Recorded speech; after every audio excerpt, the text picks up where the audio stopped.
ಹಾಸ್ಯ ಕಲಾವಿದರು ಹೇಗೆ ನಗಿಸ್ತಾರೆ, ಯಾವ ಹೊಸ ವಿಷಯಗಳನ್ನು ಹೇಳ್ತಾರೆ ಅಂತ ನೀವೆಲ್ಲರೂ ಕಾಯ್ತಾ ಇರಬಹುದು. ಹಾಗಾದ್ರೆ ಹಾಸ್ಯ ಭಾಷಣಕಾರರಲ್ಲಿ ಒಬ್ಬರಾದ ಸುಧಾ ಬರ್ಗೂರ್ ಅವರು ಏನು ಹೇಳ್ತಾರೆ ಅಂತ ಬನ್ನಿ ಕೇಳೋಣ. ನಮ್ಗೆ ಎಲ್ಲ ಥರದ್ದು ಅಭ್ಯಾಸ ಆಗಿರುತ್ತೆ. ನಾವು ಕಾರ್ಯಕ್ರಮದಿಂದಲೇ ಪಾಠ ಕಲಿಯೋದು. ಏನೆಲ್ಲ ಕಾರ್ಯಕ್ರಮಕ್ಕೆ ನೋಡಿ, ಇಲ್ಲಿ ಬೆಂಗಳೂರಿನಲ್ಲಿ ಕರೆಯುವಾಗ ಬಹಳ ಸ್ಟೈಲಾಗಿ ಕರೀತಾರೆ. ಬಹಳ ಸಲ ನಮ್ಮ ಕಾರ್ಯಕ್ರಮ ಬುಕ್ ಆಗೋದು ಫೋನಲ್ಲಿ. ಎಷ್ಟು ವಿಚಿತ್ರ. ನಾವು ಭಾವನೆ ಮುಖ್ಯ, ಭಾಷೆ ಅಲ್ಲ ಅನ್ನಕ್ಕೆ ಹೇಳೋದು. ಕೆಲವೊಮ್ಮೆ ಭಾಷೆಯಲ್ಲಿ ಎಡವಟ್ಟಾಗುತ್ತೆ. ಫೋನ್ ಮಾಡ್ತಾರೆ, ಅಲ್ಲ ಸುಧಾ ಬರ್ಗೂರ್ ಅವರ? ಹೌದು, ನಮಸ್ಕಾರ, ಹೇಳಿ ಮೇಡಮ್ ಅವರೇ, ಜನವರಿ 28 ಸಾಯಂಕಾಲ 7:15 ಫ್ರೀಯಾಗಿ ಸಿಗ್ತೀರಾ? ಹಣ ಕಾಸು ಕೊಟ್ರೆ ಕಾರ್ಯಕ್ರಮ ಮಾಡೋದು ಕಷ್ಟ. ಫ್ರೀಯಾಗಿ ಸಿಗ್ತೀರಾ ಅಂದ್ರೆ ಅದ್ರ ಭಾವನೆ ಒಳ್ಳೇದು. ಪಾಪ ಕಾರ್ಯಕ್ರಮಕ್ಕೆ ಬರ್ತೀರಾ, ಕರಿಬೇಕು. ಅವರು ಕರೆಯೋದ್ರಲ್ಲಿ ಒಂಚೂರು ಎಡವಟ್ಟು ಅಷ್ಟೇ. ಇನ್ನು ಕೆಲವರು ನನ್ನ ಯಜಮಾನರು ಕಾಲೇಜ್ನಲ್ಲಿ ಪ್ರಿನ್ಸಿಪಾಲ್ ಆಗಿದ್ದಾರೆ. ಅವರ ಕಾಲೇಜ್ಗೆ ಹೋಗ್ಬಿಟ್ಟಿದ್ದಾರೆ ಒಂದ್ಸಲ. ಇನ್ಯಾರೋ ಇನ್ನೊಂದು ಕಾಲೇಜ್ನವರು, ವೃತ್ತಿ ಬಾಂಧವರಲ್ವಾ, PT ಮಾಸ್ಟರ್ನ ಕಳಿಸಿದ್ದಾರೆ, ಹೋಗಿ ಮೇಡಮ್ನವ್ರನ್ನ ಕಾರ್ಯಕ್ರಮಕ್ಕೆ ಇನ್ವೈಟ್ ಮಾಡಿ. ಪಾಪ ನಾನು ಫೋನ್ ತಗೊಂಡಿಲ್ಲ, ನನ್ನ ಯಜಮಾನ್ರ ಕಾಲೇಜ್ಗೆ ಹೋದ್ರು. PT ಮಾಸ್ಟರು ಗಿಲ್ಲು ಚೆನ್ನಾಗಿ ಮಾಡಿಸ್ತಾರೆ.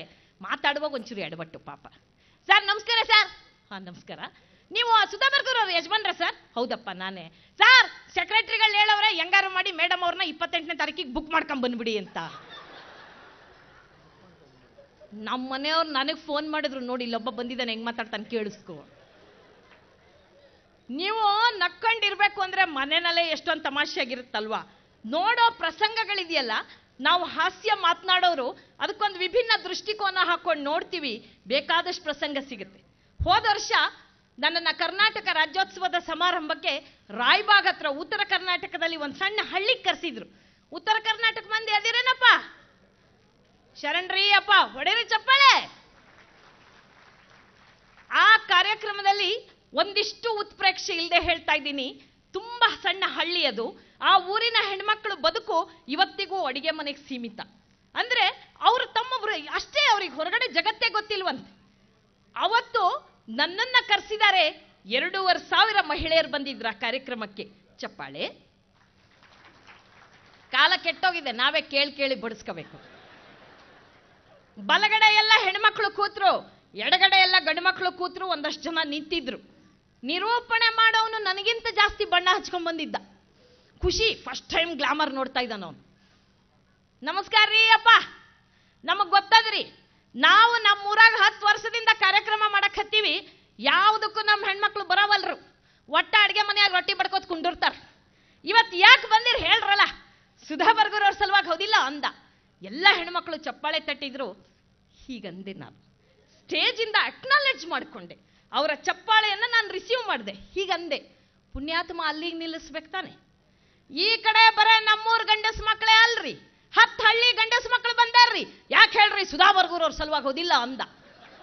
ನಾನು ಅವಾಗ ಹಿಂಗ ಅನ್ಬಾರ್ದು, ಬಹಳ ಡೇಂಜರ್ ಅದು. ನಾ ಹಿಂಗಂದೆ. That is called body language. ಮನುಷ್ಯನ ಅಂಗಿಕ ಅಭಿನಯ ಬಹಳ ಮುಖ್ಯ. ಹೆಣ್ಮಕ್ಳಿಗೆ ಹೀಗಂದೆ, ಗಂಡು ಮಕ್ಕಳಿಗೆ ಹೀಗಂದೆ. ಪುಣ್ಯಾತ್ಮ ಅಲ್ಲಿಗೆ ನಿಲ್ಲಿಸ್ಲಿಲ್ಲ. ನಾವು ಟಿವಿದಾಗ ಭಾಳ ಜೋರ್ ಮಾತಾಡೋ ಸುಧಾ ಬರ್ಗೂರ್ ಅವ್ರು ನೋಡಿದ್ವಿ. ಟಿವಿದಾಗ ದೂರದ ಎರಡು ಒಂದೇ, ದೂರದರ್ಶನದಾಗ ದೂರದಿಂದ ನೋಡ್ತಿದ್ದ ಸುಧಾ ಬರ್ಗೂರು ನಮ್ಮ ಊರಿಗೆ ನಮ್ಮ ಸ್ಟೇಜ್ಗೆ ಬಂದಾರ್ರಿ, ಬರ್ರಿ ಅನುಭವಿಸ್ರಿ ಅಂದ. ಯಪ್ಪ ಕೊಲಬ್ಯಾಡ್ಲೆ ಅಂದೆ. ಅವನು ಏನ್ ಹೇಳ್ಬೇಕಾಗಿದೆ? ಬನ್ನಿ ಭಾಷಣ ಕೇಳಿ ಆನಂದಿಸಿ ಅನ್ಬೇಕು. ಓಪನ್ ಇನ್ವಿಟೇಷನ್ ಕೊಡ್ತಿದ್ದಾನೆ, ಬರ್ರಿ ಅನುಭವಿಸ್ರಿ ಅಂತ. ನನಗ್ ನಾನೇ ಸಮಾಧಾನ ಮಾಡ್ಕೊಂಡೆ. ಪಾಪ ಭಾಷೆ ಎಡವಟ್ಟು, ಭಾವನೆ ಬಹಳ ಒಳ್ಳೆದಿದೆ.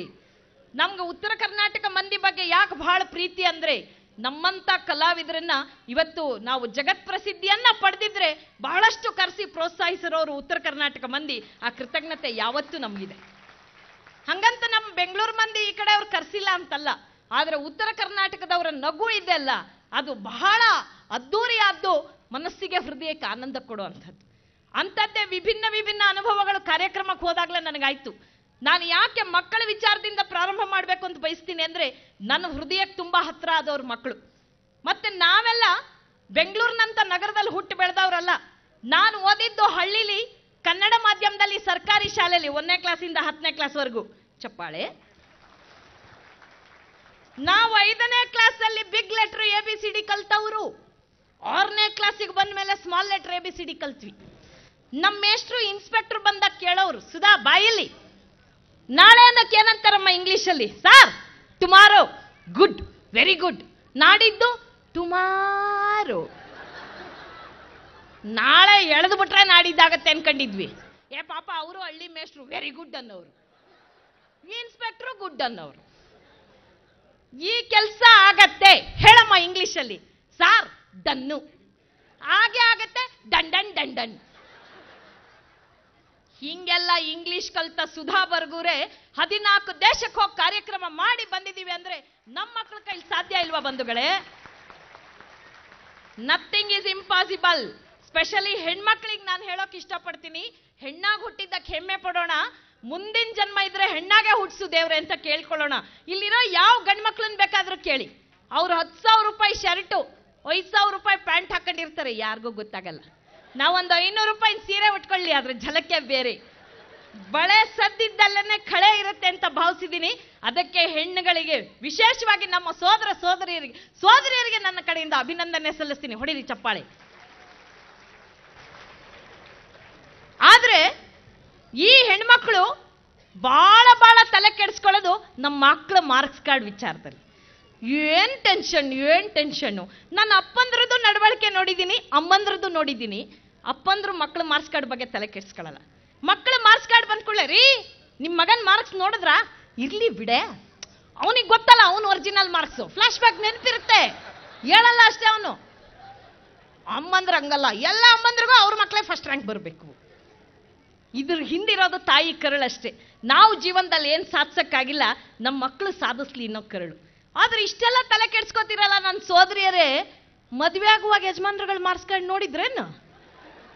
ಯಾರು ನೋಡಿಲ್ಲ. ದಯವಿಟ್ಟು ಮನೆಗೆ ಹೋಗಿ ನೋಡೋ ಪ್ರಯತ್ನ ಮಾಡಬೇಡಿ. ನನ್ನ ಮದುವೆಯಾಗಿ 10 ವರ್ಷದ ಮೇಲೆ ನನ್ನ ಗಂಡನ ಮಾರ್ಕ್ಸ್ ಕಾರ್ಡ್ ಸಿಕ್ಬಿಡ್ತು ಹಳೆ ಪೆಟ್ಟಿಗೆ ಕ್ಲೀನ್ ಮಾಡುವಾಗ. ಏನು ಅದ್ಭುತವಾದ ಮಾರ್ಕ್ಸು ಪುಣ್ಯಾತ್ಮಂದು. 1 0 3 2 ಅಷ್ಟು ಕೂಡಿದ್ರು 10 ಆಗ್ತಾ ಇಲ್ಲ. ಸಾಯಂಕಾಲ ಬಂದ್ರು ನನ್ನ ಮಗಳು, ಅಪ್ಪ ಮಾರ್ಕ್ಸ್ ಕಾರ್ಡ್ ಅಂದ್ಲು. 1 0 3 ಥೂ, ನಿನ್ನ ನಾಚಿಕೆ ಆಗಲ್ಲ ನಿನಗೆ? ನಾನು ಯಾವಾಗಲೂ 85% ತಗೋತಿದ್ದೆ. ಅಪ್ಪ ನಿಂದೆ ಹಳೆ ಮಾರ್ಕ್ಸ್ ಕಾರ್ಡ್ ಅದು. ಮನೆಯ ಕತೆ ಇದು. ಬಟ್ ನನ್ನ ದೃಷ್ಟಿಲಿ ಮಾರ್ಕ್ಸ್ ಕಾರ್ಡೇ ಬಹಳ ಮುಖ್ಯ ಅಂತ ನಾನೇನು ಅನ್ಕೊಂಡಿಲ್ಲ ಬಂಧುಗಳೇ. ತುಂಬಾ ಚೆನ್ನಾಗಿ ಓದ್ದವರು ಏನೂ ಆಗಲಿಲ್ಲ. ನಮ್ಮ ದಯಾನಂದ್ ತೋರಿಸಿದ್ರು ನೋಡಿ, ಯಾರು ಜಾಸ್ತಿ ಫೇಲ್ ಆದ್ರೋ ಅವರೇ 3ನೇ ಮಾಡಿಲ್ ಕೂರಕ್ಕೆ ಸಾಧ್ಯ ಆಗಿರೋದು. ಅದರಿಂದ ನಾವು ವಿಡಂಬನೆ ಮಾಡಿದಾಗ ರಾಜಕೀಯ ವ್ಯಕ್ತಿನ ಬಹಳ ಖುಷಿ ಪಟ್ವಿ. ಮಾಸ್ಟರ್ ಹಿರಣ್ಣಯ್ಯನವ್ರನ್ನ ಅವ್ರು ನೆನ್ಪು ಮಾಡ್ಕೊಂಡಿದ್ದಕ್ಕೆ ತುಂಬಾ ಸಂತೋಷ ಆಯ್ತು. ನಾವೊಂದು ಕಾರ್ಯಕ್ರಮದಲ್ಲಿ ನೋಡಿದ್ದೆ, ಧರಮ್ ಸಿಂಗ್ ಅವರು ಆಗ ಮುಖ್ಯಮಂತ್ರಿಗಳಾಗಿದ್ದಂಥ ಸಮಯ. ಮಾಸ್ಟರ್ ಹಿರಣ್ಣಯ್ಯನವ್ರಿಗೆ ಎಂತ ಎದೆಗಾರಿಕೆ ಅಂದ್ರೆ ಸ್ಟೇಜಿನ ಮೇಲೆ ಹೇಳಿದ್ರು, ಸಾರ್ ಸ್ವಾಮಿ ಧರಮ್ ಸಿಂಗ್ ಅವರೇ, ನಿಮ್ಮನ್ನ ಹೆಂಗ್ ಬೇಕಾದ್ರೂ ಸಾಯಿಸ್ಬೋದು, ಕುತ್ತಿಗೆ ಇಸಿಗೆ ಮಾತ್ರ ಸಾಯಿಸಕ್ಕಾಗಲ್ಲ. ಯಾಕೆಂದ್ರೆ ಕುತ್ತಿಗೆನೇ ಇಲ್ಲ, ಊದ್ಕೊಂಡ್ಬಿಟ್ಟಿದೆಯಲ್ಲ ಅಂತ ತಾಕತ್ತು ಹಿರಣ್ಣಯ್ಯನವ್ರದ್ದು. ನಾನು ಅವರು ಒಂದು ವೇದಿಕೆ ಹಂಚ್ಕೊಂಡಾಗ ನನಗೆ ಕಾಲ್ ಮೇಲೆ ಕಾಲು ಹಾಕೊಂಡು ಕೂತ ಅಭ್ಯಾಸ. ಏನು ಮಾಡಿದ್ರು ಅಭ್ಯಾಸ ಬಿಡಕ್ಕಾಗಲ್ಲ. ಪಕ್ಕದಲ್ಲಿ ಹಿರಣ್ಣಯ್ಯನವ್ರು ಇದ್ದಾರೆ, ಮುಜುಗ್ರ ಆಗ್ತಾ ಇದೆ, ಗಂಟೆಗಟ್ಟಲೆ ಹಿಂಗೆ ಕೂರಕ್ಕಾಗಲ್ಲ. ಮೆಲ್ಲಕ್ಕೆ ಹೇಳಿದೆ, ಅಣ್ಣ ದಯವಿಟ್ಟು ತಪ್ಪು ತಿಳ್ಕೊಬೇಡಿ, ನಂಗೆ ಸ್ವಲ್ಪ ಕಾಲು ನೋವು, ಅದಕ್ಕೆ ಕಾಲ್ ಮೇಲೆ ಕಾಲು ಹಾಕ್ಕೊಂಡಿದ್ದೀನಿ. ಹಾಕೊಳ್ಳೋ ಪುಟ್ಟ, ನನಗೂ ಇಷ್ಟ, ಆದ್ರೆ ಆಮೇಲೆ ತೆಗಿಯಕ್ಕಾಗಲ್ಲ, ಯಾರ ಬರಬೇಕು ಬಿಡ್ಸಕ್ಕೆ. ಎಂತ ಗ್ರೇಟ್ ವ್ಯಕ್ತಿ. ಅವ್ರನ್ನ ನೆನೆಸ್ಕೊಂಡು ಈ ವೇದಿಕೆಯಲ್ಲಿ ಕಾರ್ಯಕ್ರಮ ಶುರುವಾಯಿತು ಅಂದ್ರೆ ನಗೆಗೆ ಯಾವುದೇ ರೀತಿಯ ಬರ ಇರೋಲ್ಲ ಅಂತ ನಾನು ಭಾವಿಸ್ತೀನಿ. ನಮಗೆ ಬಹಳ ವಿಭಿನ್ನವಾದ ಅನುಭವಗಳಾಗತ್ತೆ ಕಾರ್ಯಕ್ರಮಕ್ಕೆ. ಬಹಳ ಸಲ ನೋಡಿ, ಇದನ್ನ ಪ್ರೊಫೆಷನ್ ಆಗಿ ತಗೊಂಡ್ಮೇಲೆ ಒಂದು ರೇಟು ಒಂದು ಡೇಟ್ ಮಾತಾಡಕ್ಕೆ ಶುರು ಮಾಡ್ತೀವಿ ನಾವು. ಏನು ಕಾರ್ಯಕ್ರಮ ಅಂತಲೇ ಕೆಲವು ಸಲ ಗೊತ್ತಿರಲ್ಲ. ಒಂದ್ಸಲ ದಾವಣಗೆರೆಯಿಂದ ಕತ್ತಲಗೆರೆ ಅಂತ ಒಂದು ಗ್ರಾಮ ಇದೆ, ಅಲ್ಲೊಂದು ಹಳ್ಳಿ, ಅಲ್ಲಿಂದ ಒಂದು ಫೋನ್ ಬಂತು. ಒಪ್ಕೊಂಡೆ. ಬೆಳಗ್ಗೆ 11:30 ಏನು ಕಾರ್ಯಕ್ರಮ ಅಂತ ಕೇಳಿಲ್ಲ, ಹೋಗ್ಬಿಟ್ಟೆ. ನಾನು ಎಲ್ಲಿ ಹೋದ್ರು ಹಿಂಗೆ ರೆಡಿಯಾಗಿ ಹೋಗೋದು, 1 ಇಂಚ್ ಮೇಕಪ್ಪು, ರೇಷ್ಮೆ ಸೀರೆ, ಬಳೆ, ನನಗಿಷ್ಟ, ಒಡವೆ ಹಾಕೊಂಡು ನಾನು ಹೋದೆ. ಕಾರ್ ಇಳಿದು ನೋಡ್ತೀನಿ, ಕೈಲಾಸ ಸಮಾರಾಧನೆ ಕಾರ್ಯಕ್ರಮಕ್ಕೆ ಸ್ವಾಗತ. ಯಾರೋ ಸತ್ತೋಗಿದ್ದಾರೆ, 13ನೇ ದಿನ ತಿಥಿ. ಗಾಬರಿ ಬಡ್ದೋಗ್ಬಿಟ್ಟೆ ನಾನು. ತಿಥಿ ಮನೇಲಿ ಏನು ಭಾಷಣ ಮಾಡಿದೆ? ಯಾಕೆಂದ್ರೆ ನಮ್ದು ಹಾಸ್ಯ ಭಾಷಣ. ನಗೆ ಭಾಷಣ ಮಾಡಿದ್ರೆ ನೊಂದವರಿಗೆ ಮತ್ತಷ್ಟು ನೋವಾಗಲ್ವಾ? ಪಕ್ಕದಲ್ಲಿ ಒಬ್ರು ಸ್ವಾಮೀಜಿಗಳು ಕೂತಿದ್ರು. ಬುದ್ಧಿ ಒಂದು ಎಡವಟ್ಟಾಗ್ಬಿಟ್ಟಿದೆ, ಇದೇನು ಕಾರ್ಯಕ್ರಮ ಅಂತ ಗೊತ್ತಿಲ್ಲ, ಒಪ್ಕೊಂಡ್ ಬಂದ್ಬಿಟ್ಟೆ. ಇಲ್ಲಿ ನೋಡಿದ್ರೆ ಕೈಲಾಸ ಸಮಾರಾಧನೆ, ಸುಧಮ್ಮ, ನಾವು ಈ ವೇದಿಕೆಗೆ ಶರಣರು ವೇದಿಕೆ ಅಂತ ಹೆಸರಿಟ್ಟಿದ್ದೀವಿ. ಈ ವೇದಿಕೆಯಲ್ಲಿ ಒಂದಷ್ಟು ಒಳ್ಳೆ ವಿಚಾರಗಳು ಮಾತಾಡಿದ್ರೆ ಸತ್ತವರಿಗೆ ಸದ್ಗತಿ ದೊರೆಯುತ್ತೆ ಅಂತ ನಾವು ನಂಬಿದೀವಿ. ನಿನ್ನ ಬಾಯಲ್ಲಿ ಒಳ್ಳೆ ಮಾತು ಬರುತ್ತೆ ಅನ್ನೋ ನಂಬಿಕೆ ನನಗಿದೆಯಮ್ಮ. ನಾನೇ ನಿನ್ನನ್ನು ಕರ್ಸಕ್ಕೆ ಹೇಳಿದ್ದು. ದುಶ್ಮನ್ ಕಿದರೈ ಅಂದ್ರೆ ಬಗಲ್ ಮೇ ಅಯ್ಯ ಅಂತ ಹಂಗನ್ನ ಹಂಗಿಲ್ಲ. ಸ್ವಾಮೀಜಿಗಳವರು ಆಶೀರ್ವಾದ ಕೊಟ್ಟರು, ಬುದ್ಧಿ ಅವರು 1 ಗಂಟೆ ಭಾಷಣ ಹೊಡೆದೆ, ಎಲ್ಲ ನಕ್ರು. ಪುಣ್ಯಾತ್ಮರು ಕರ್ಸಿದ್ರಲ್ಲ ಅವ್ರ ಮನೆಯವರು ನಕ್ರು, ಪರವಾಗಿಲ್ಲ ಪೈಸಾ ವಸೂಲ್ ಅನ್ಕೊಂಡು. ಪಕ್ಕದಲ್ಲೇ ಮನೆ ಕಾರ್ಯಕ್ರಮ ಆದ್ಮೇಲೆ ಬನ್ನಿ ಮೇಡಮ್ ಅವರೇ ಅಂತ ಅವ್ರ ಮನೆಗೆ ಕರ್ಕೊಂಡೋದ್ರು. ಅವ್ರ ಮನೆಯಲ್ಲಿ 101 ವರ್ಷದ ಅಜ್ಜಿ. ನಮ್ಮ ಅಜ್ಜಿ ಮಾತಾಡಿಸ್ಬೇಕಂತೆ. ಅಜ್ಜಿ ಅವರೇ ನಮಸ್ಕಾರ, ಚೆನ್ನಾಗಿದ್ದೀರಾ? ಮೆಲ್ಲಗೆ ಮಾತಾಡೋ ಕಿವಿ ಕೇಳುತ್ತೆ.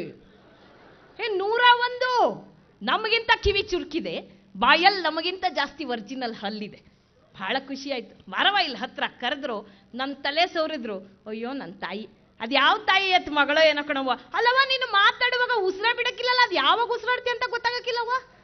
ಅದು ಏನು ಮಾತಾಡ್ದ್ಯವ್ವ ನಾವು ಒಂದೂ ಬಿಡ್ದಂಗೆ ಕೇಳಿಸ್ಕೊಂಡೆ. ನನ್ನ ಮನಸ್ಸಿಗೆ ಎಷ್ಟು ಸಂತೋಷ ಆಯ್ತು ಅಂದ್ರೆ, ನನ್ನ ಮಕ್ಕಳು ಸೊಸೆರು ಮೊಮ್ಮಕ್ಕಳು ಎಲ್ಲರನ್ನೂ ಕರ್ಸಿ ಹೇಳಿವ್ನಿ, ನಾನು ಸತ್ರು ನನ್ನ ಕೈಲಾಸ ಸಮಾರಾಧನೆಗೆ ಇವ ಮನೆ ಭಾಷಣ ಕರೀರಿ ಅಂತ. ಅಡ್ವಾನ್ಸ್ ಬುಕ್ಕಿಂಗು 3 ವರ್ಷ ಆಯ್ತು, ಇನ್ನೂ ಫೋನೇ ಬಂದಿಲ್ಲ. ದಟ್ ಮೀನ್ಸ್ ಅಜ್ಜಿ ಈಸ್ ಸ್ಟಿಲ್ ಬ್ಯಾಟಿಂಗ್. ಎಷ್ಟು ಸಂತೋಷ ಆಗತ್ತಲ್ವಾ ಬಂಧುಗಳೇ. ನನಗಿವತ್ತು ಈ ಕಾರ್ಯಕ್ರಮಕ್ಕೆ ಸಹಕಾರಿ ನಗರಕ್ಕೆ ಬರೋಕ್ಕೆ ಯಾಕೆ ಸಂತೋಷ ಅಂದರೆ, ಇಲ್ಲಿ ಎಲ್ಲ ವಯಸ್ಸಿನ ಪ್ರೇಕ್ಷಕರನ್ನು ನೋಡ್ತೀವಿ. ಅದರಲ್ಲೂ ಹೆಚ್ಚಾಗಿ ನಮ್ಮ ಸೀನಿಯರ್ ಸಿಟಿಸನ್ಸ್ ಬಂದಿರ್ತಾರಲ್ಲ. ನನ್ನ ಪ್ರತಿ ವೇದಿಕೆಯಲ್ಲಿ ನಾನು ಹೇಳೋದೊಂದೇ, ಅಜ್ಜಿ ಇಲ್ಲದ ಮನೆ, ಮಜ್ಜಿಗೆ ಇಲ್ಲದ ಊಟ ಊಟವೇ ಅಲ್ಲ. ಮನೆಯಲ್ಲಿ ಅಜ್ಜಿ ತಾತನ ಇಟ್ಕೊಳ್ಳಿ, ಮಕ್ಕಳಿಗೆ ಸಂಸ್ಕಾರ ಸಿಗುತ್ತೆ. ಯಾವ ಮನೆಯಲ್ಲಿ ಅಜ್ಜಿ ತಾತನ ಹೊರಗೆ ಹಾಕ್ತಿರೋ ನೆಕ್ಸ್ಟ್ ನಿಮ್ಮನ್ನು ಆಚೆ ಹಾಕ್ತಾರೆ ನಿಮ್ಮ ಮಕ್ಕಳು. ಈಗಲೇ ಬರೆದಿಟ್ಕೊಳ್ಳಿ. ದಯಮಾಡಿ ಅಜ್ಜಿ ತಾತನ ಪ್ರೀತಿಸುವಂಥ ಸ್ವಭಾವ ಬೆಳೆಸಿ. ಮತ್ತು ಅವರಿಗಿರೋ ಹಾಸ್ಯ ಪ್ರಜ್ಞೆ ನಮಗಿಲ್ಲ. ನನಗೆ ಈಗಲೂ ನೆನಪಿದೆ, ನಂದು ಮೇಘರವಳ್ಳಿ ಅಂತ ಶಿವಮೊಗ್ಗ ಜಿಲ್ಲೆ ಹಳ್ಳಿ.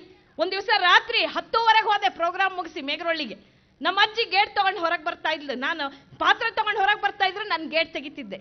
ನಮ್ಮ ಅಜ್ಜಿ ಏನೋ ಹಿಂಗೆ ಕಲಿಸ್ತಾ ಇದ್ರು, ನನ್ನ ನೋಡಿ ಚುಡಾಯಿಸಿದ್ಲು. ಅಯ್ಯೋ ಬಾ ಸುಧಾ ಬಾ, ನೀವು ಬರೋದು ಇನ್ನೊಂದು ನಿಮಿಷ ತಡ ಆಗಿದ್ರು ಮೊಸರನ್ನ ನಾಯಿಗೆ ಹಾಕ್ಬಿಡ್ತಿದ್ದೆ. ಸಿಕ್ಕಾಬಟ್ಟೆ ಬೇಜಾರಾಗೋಯ್ತು. ಅಜ್ಜಿ ನಾನು ಬಂದು ಪಾಪ ನಾಯಿ ಊಟ ಕಸ್ಕೊಂಡಲ್ಲ ಅಜ್ಜಿ.